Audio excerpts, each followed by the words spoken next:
Well, there are some dark days ahead in the WWE. Welcome back, everyone. I'm Jason. We're going to talk about some SummerSlam fallout and forming of what looks like is going to be the Corporation 2.0. But first, I'm going to touch on John Cena a little bit. Um, if you watched SummerSlam, if you didn't, find a way to at least see the match between John Cena and Daniel Bryan. It is by far, in my opinion, one of his best matches. Um, not necessarily because of the wrestling talents of John Cena, although he did look good in this match. But Daniel Bryan and him put on an awesome half-hour match, and that is the last match we're going to see John Cena wrestle in quite a while. He revealed on Monday Night Raw, the night after SummerSlam, that he's going away for 4 to 6 months. He's got something torn in his arm, which is causing that whole fluid bubble in his elbow, and it just looks hideous. It really does. You know, they did a whole close up on it. And I give John a lot of credit. You know, doctors said no, you shouldn't put on this match, and he did anyways, just so he could go out, and have a good farewell match. And I think, whether you like him or not, I think in some ways you got to respect what he does. I do. He's not my favorite guy. I don't even really like him that much, but I respect what he does in the business, and I respect what he does for the fans, especially the kids, the Make-A-Wish stuff. It really,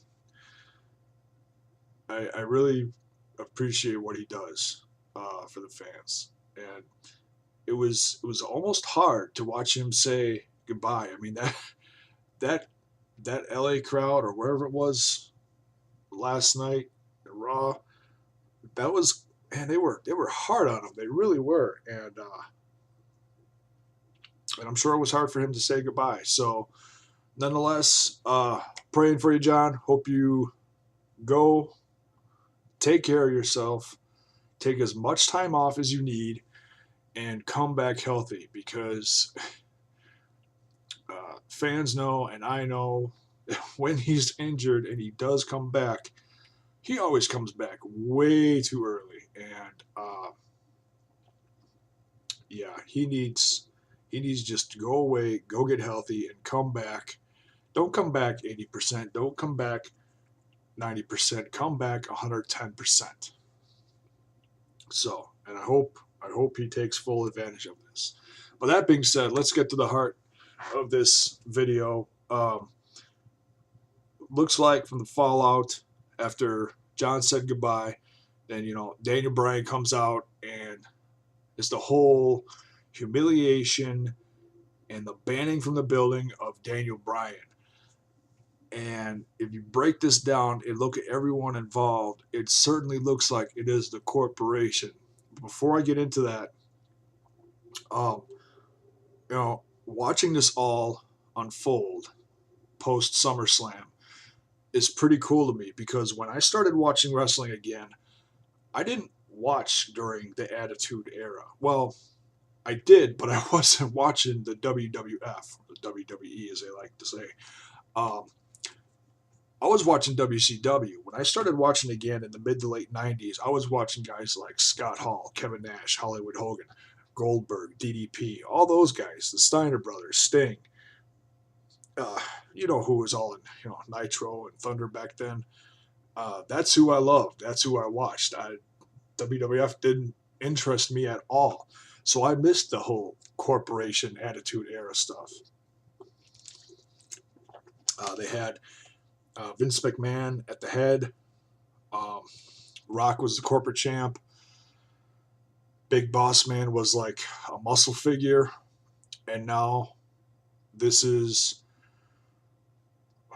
wow, almost 20 years later now.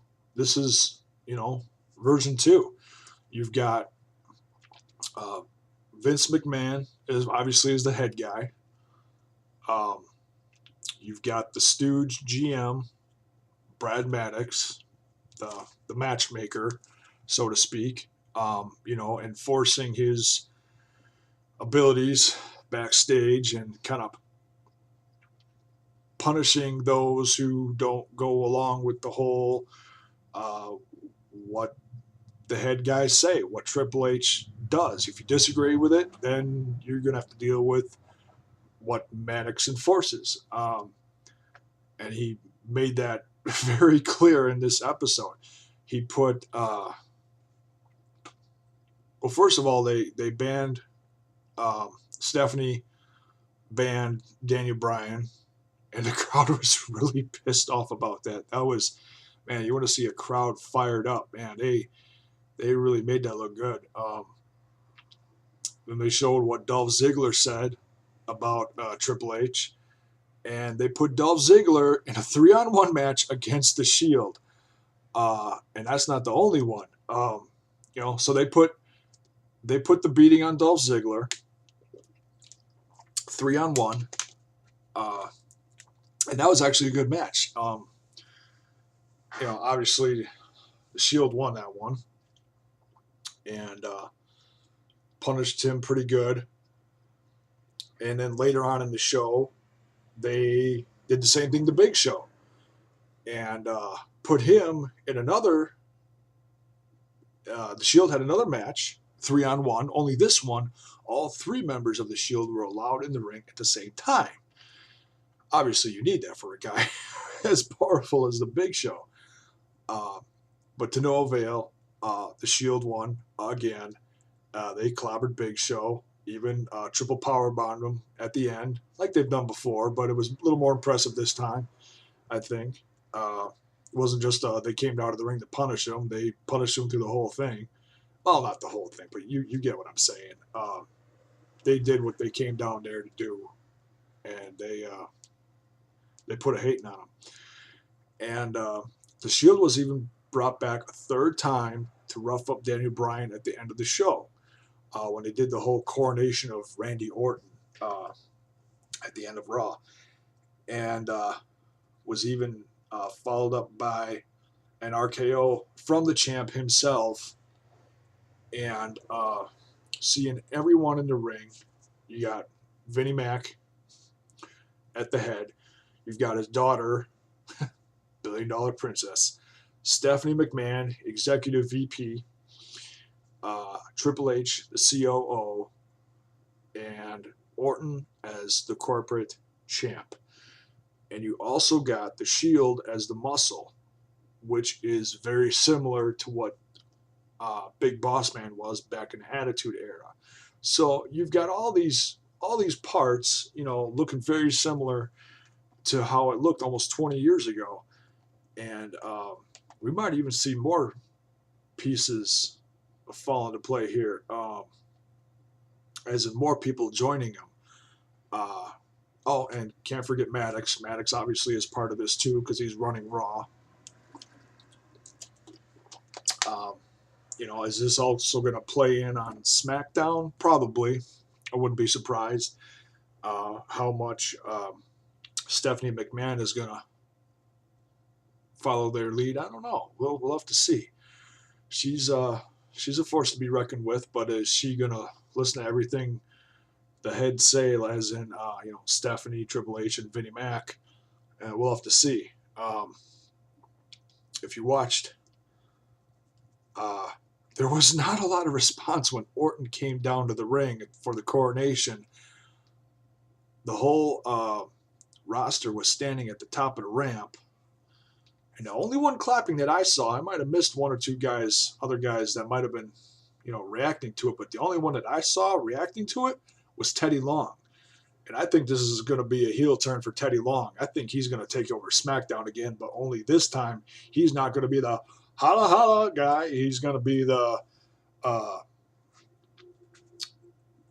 guy he was years ago when he first came onto SmackDown with I cannot remember that guy's name.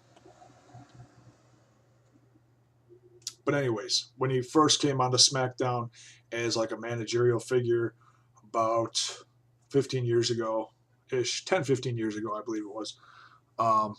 Yeah. I think he's gonna take over SmackDown again. That's just a guess, speculation.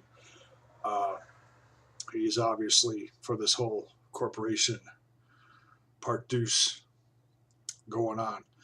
So yeah, there's some, like I said, there's some dark days lying ahead, and Randy Orton is the corporate champ, and they're obviously building up Daniel Bryan is the other big part of this, as he's going to be the top babyface of the company. Now that John Cena's gone, they got to push other guys to be at that top level and to keep the popularity and the fans coming to WWE. You got Daniel Bryan. He's the most popular guy right now. The crowds are going nuts for him. Very over with everyone. Very talented guy. This is definitely going to be his push to the top versus the whole corporation thing. As far as some other people that are dealing with this corporation, the figurehead Triple H, Steph, and Vinnie Mac, Dolph Ziggler. He was putting a 3-on-1 versus the Shield. I think that may lead to a U.S. Championship match with Dean Ambrose. I would not be surprised. He's not so much good as a tag team guy, but a singles guy now. So, yeah, I can definitely see that happening in the future. One-on-one with Dean Ambrose. Watch for it to happen. Big Show even said himself he's going to be teaming up with Mark Henry. He's going after the Shield. He's going back for payback, all the way back from WrestleMania.